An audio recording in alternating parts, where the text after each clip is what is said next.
सभी कथाओं को पूरा सुनने से पाप नष्ट हो जाते हैं और मनुष्य स्वर्ग लोक को जाता है। विश्वामित्र का पूर्व चरित्र। राम से मिथिला के राज पुरोहित सतानंद जी विशेष रूप से प्रभावित हुए। सतानंद जी ने कहा, हे राम, आप बड़े सौभाग्यशाली हैं। आपको विश्वामित्र जी गुरु के रूप में प्राप्त हुए हैं। वे बड़े ही प्रतापी और तेजस्वी महापुरुष हैं। ब्राह्मणत्व की प्राप्ति के पूर्व ऋषि विश्वामित्र बड़े पराक्रमी और प्रजावत्सल नरेश थे।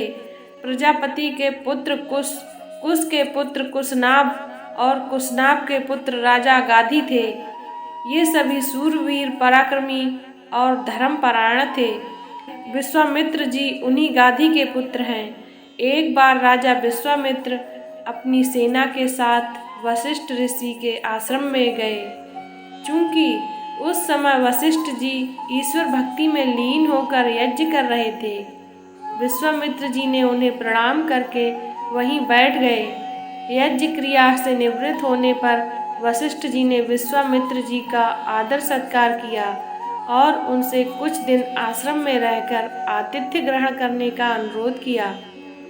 इस पर यह सोचकर कि मेरे साथ विशाल सेना है और सेना सहित मेरा आतिथ्य करने में वशिष्ठ जी को कष्ट होगा, विश्वामित्र जी ने नम्रता पूर्वक विदा होने की अनुमति मांगी।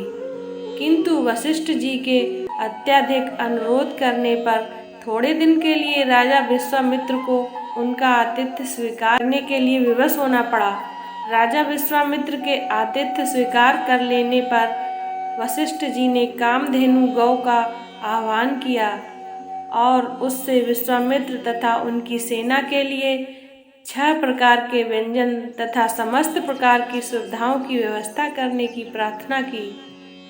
उनकी इस प्रार्थना को स्वीकार करके कामधेनु गौ ने सारी व्यवस्था कर दिया। वशिष्ठ जी के आतिथ्य सत्कार से विश्वामित्र और उनके साथ आए सभी लोग बहुत प्रसन्न हुए।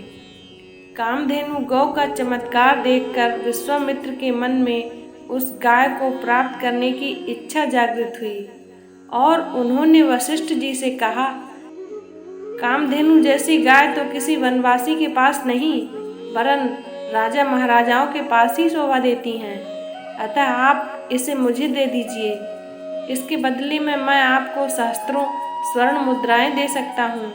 इस पर वशिष्ठ जी बोले कि हे राजन, यह गौ ही मेरा जीवन है और इसे मैं किसी भी कीमत पर किसी को नहीं दे सकता। वशिष्ठ जी के इस प्रकार कहने पर विश्वामित्र ने जबरदस्ती उस गाय को पकड़ लेने की आज्ञा दे दी और सैनिक गण उस गाय को डंडे मार मार कर हाँकने लगे। कामधेनु गौ ने क्रोधित होकर अपना बंधन छुड़ा लिया और वशिष्ठ जी के पास आकर विलाप करने लगी।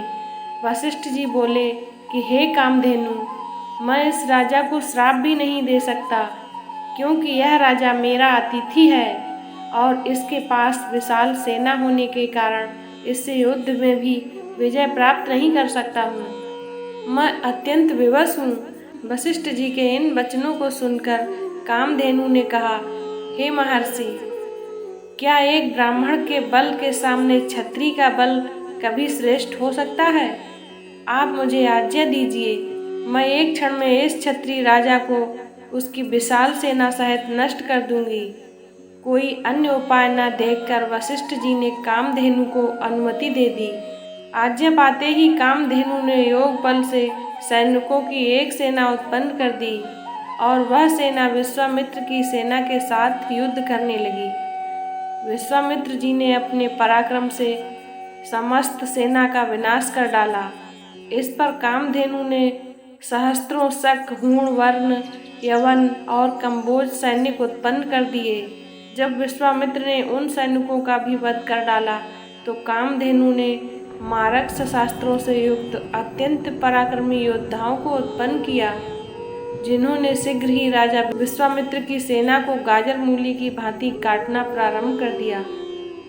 अपनी सेना का नाश होते ही विश्वामित्र के 100 पुत्र अत्यंत कुपित होकर वशिष्ठ जी को मारने दौड़े।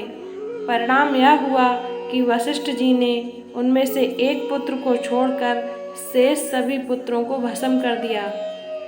सेना तथा पुत्रों के नष्ट हो जाने से विश्वामित्र बड़े ही दुखी हुए। अपने बचे हुए पुत्र का राज तिलक करके वे तपस्या करने के लिए हिमालय की कंदराओं में चले गए। वहाँ पर उन्होंने कठोर तपस्या की और महादेव जी को प्रसन्न कर लिया। महादेव जी को प्रसन्न पाकर विश्वामित्र ने उन्हें समस्त दिव्य शक्तियों के साथ संपूर्ण धनुर्विद्या के ज्ञान का वरदान प्राप्त कर लिया। इस प्रकार संपूर्ण धनुर्विद्या का ज्ञान प्राप्त करके विश्वामित्र बदला लेने के लिए वशिष्ठ जी के आश्रम में पहुँचे। वशिष्ठ जी को ललकार कर उन पर अग्निबाण चला दिया। अग्निबाण से समस्त आश्रम में आग लग गई और आश्रमवासी भयभीत होकर इधर उधर भागने लगे। वशिष्ठ जी ने भी अपना धनुष संभाल लिया और बोले कि मैं तेरे सामने खड़ा हूँ, तू मुझ पर वार कर। आज मैं तेरे अभिमान को चूर चूर करके बता दूंगा कि छात्र बल से ब्रह्म बल श्रेष्ठ है। क्रुद्ध होकर विश्वामित्र ने एक के बाद एक आग्नेयास्त्र, वरुणास्त्र, रुद्रास्त्र तथा पाशुपतास्त्र एक साथ छोड़ा, जिन्हें वशिष्ठ जी ने अपने मारक अस्त्रों से मार्ग में ही नष्ट कर दिया। इस पर विश्वामित्र ने और भी अधिक क्रोधित होकर अपने मोहन गांधर्व, जुम्भण, दारण, वज्र, ब्रह्मपाश, कालपाश, वरुणपाश, पीनाक, दंड, पैशाच, क्रोच, मंथन, कंकाल, मूसल, विद्याधर आदि सभी अस्त्रों का प्रयोग कर डाला। वशिष्ठ जी ने उन सबको नष्ट करके ब्रह्मास्त्र छोड़ने के लिए जब अपना धनुष उठाया तो सब देव, किन्नर आदि भयभीत हो गए। किंतु वशिष्ठ जी तो उस समय अत्यंत क्रुद्ध हो रहे थे। उन्होंने ब्रह्मास्त्र छोड़ ही दिया। ब्रह्मास्त्र से भयंकर ज्योति और गगनभेदी नाद से सारा संसार पीड़ा से तड़पने लगा। सब ऋषि मुनि उनसे प्रार्थना करने लगे कि आपने विश्वामित्र जी को परास्त कर दिया है, अब आप ब्रह्मास्त्र से उत्पन्न हुई ज्वाला को शांत करें। इस प्रार्थना से द्रवित होकर उन्होंने ब्रह्मास्त्र को वापस बुला लिया और मंत्रों से उसे शांत किया। पराजित होकर विश्वामित्र मणिहीन सर्प की भांति पृथ्वी पर बैठ गए और सोचने लगे कि निसंदेह छात्र बल से ब्रह्म बल श्रेष्ठ है।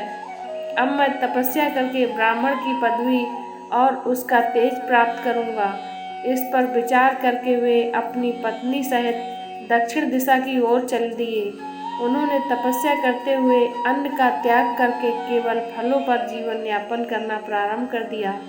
उनकी तपस्या से प्रसन्न होकर ब्रह्मा जी ने उन्हें महर्षि का पद प्रदान किया। इस पद को प्राप्त करके भी यह सोचकर कि ब्रह्मा जी ने उन्हें केवल राजऋषि का पद ही दिया, महर्षि, देव ऋषि आदि का नहीं, वे दुखी ही हुए।